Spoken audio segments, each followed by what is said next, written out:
Well, the big balance beta has finally dropped. It is live, and one of the characters that I think has gone from complete zero to absolute hero is Ranger Veteran. Now let's talk about him for a second. His passive ability, Survivalist. Specials drop ammunition pickups on death that restore 10% of max ammo when picked up. Pretty sweet. He's a walking ammo crate.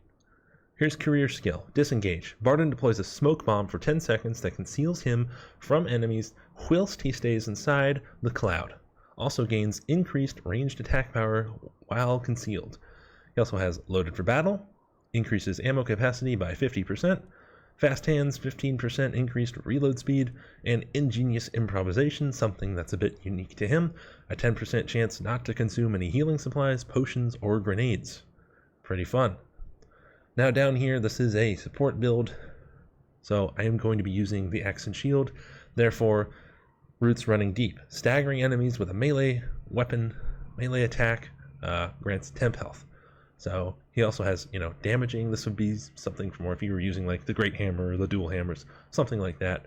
For shields, staggering is always the best way to go. You make tons of temp health.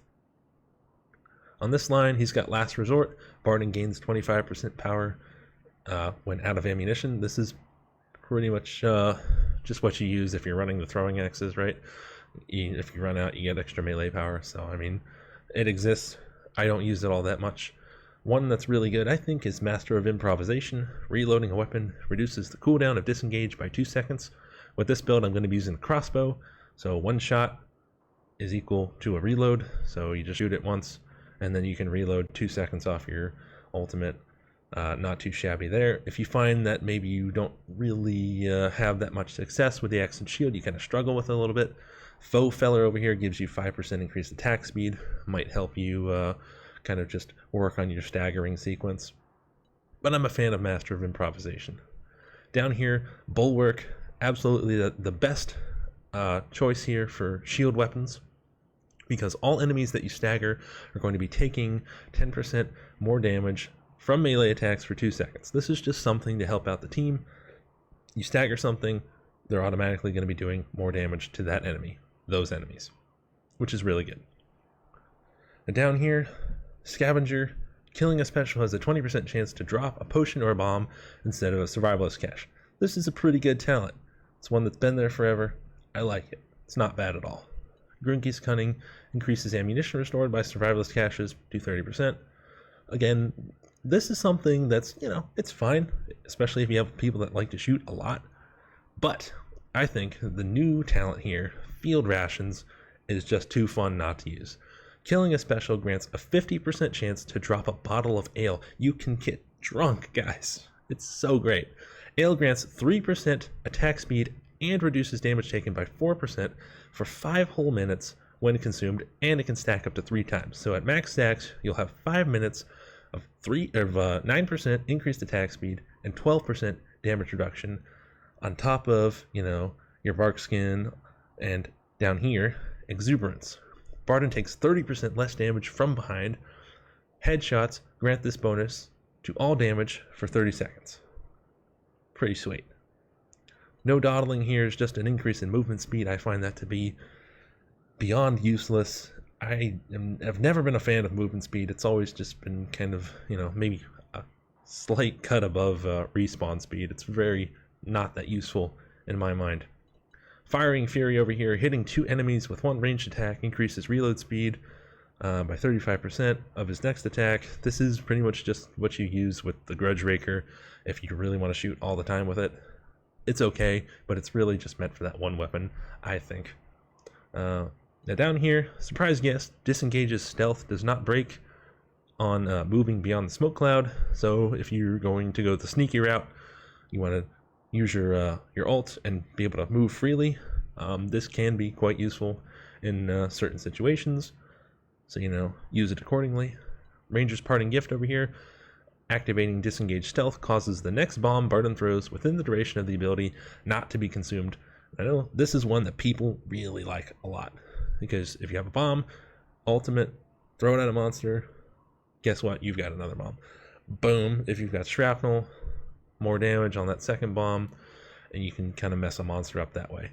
It's a good way to do a little extra damage. But I think the new one over here, Exhilarating Vapors.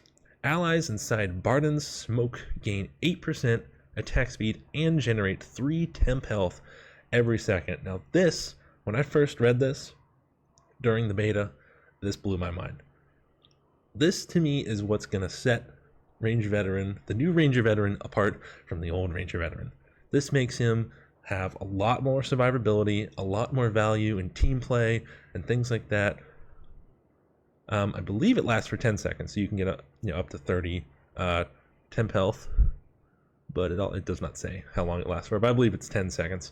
On a Zealot, obviously, you're going to be making a lot more than 30 temp health, so, it has its value now. It's really fun. I love using this talent. Very good set of supporting talents here. The equipment, as I mentioned earlier, Axe and Shield. I go for attack speed, block cost reduction, and Opportunist. Opportunist increases your push strength by 50% against an attacking enemy. So if a beastman or something is rearing up at you, you can push him and he'll go a little bit farther back. So you can kind of get away or attack him if you need to. Kind of set some space between you and the enemies. It's pretty nice. I also mentioned the crossbow. I go for crit chance, power for Skaven, and hunter on there. You can really do whatever here. There's a number of combinations. You can simply do Skaven and Chaos. You can do like Skaven and Infantry. I'm a fan of crit chance because I like to proc Hunter on monsters if I need to, or elites or something, And the crossbow, the one shot, and then the reload will take the 2 seconds off your ult. It's quite nice. The necklace, health, block cost reduction, absolute musts on this build. You need a fair amount of block cost reduction. I would recommend that. If you really want to go stamina, you can. It'll work fine, but you only have 30% block cost reduction. Bark Skin, I think, is the smart choice here. You take 2 hits and you'll have 40% reduced damage, multiplicatively stacking on top of your Exuberance and potentially your Ales here. So you could have a fair amount of damage reduction. You're a mini tank, essentially. The charm, I go for chaos, attack speed, pretty standard stuff here. My trait, I do like Decanter, as you can get that temp health ult back and use it twice if you have a purple. Proxy is also not a bad idea on him. Proxy's pretty decent on characters with long cooldowns on their ultimates, so that's pretty nice. And on the charm, I actually have something different for once. Curse resistance, of course, for Legend and Under is absolutely necessary, and I recommend everyone to take it all the time. But instead of crit chance, because he doesn't have Swift Slaying or anything really like that, he just has Hunter, I go for stamina recovery, because as the essentially, potentially the only tank on the team, he's going to need to get his stamina back as fast as possible, because he's going to be doing quite a bit of pushing, quite a bit of staggering, and of course shrapnel. If you do decide to take Ranger's Parting Gift, you're going to want shrapnel for extra damage, for big booms, for monsters being dead at your feet. This has been the Ranger Veteran support build. If you guys enjoyed this video, consider joining my Discord. The link will be in the description down below. Try the build out, or some version of it. Let me know what you think about the new talents for Ranger Veteran. I would love to hear all about it. Take care, guys.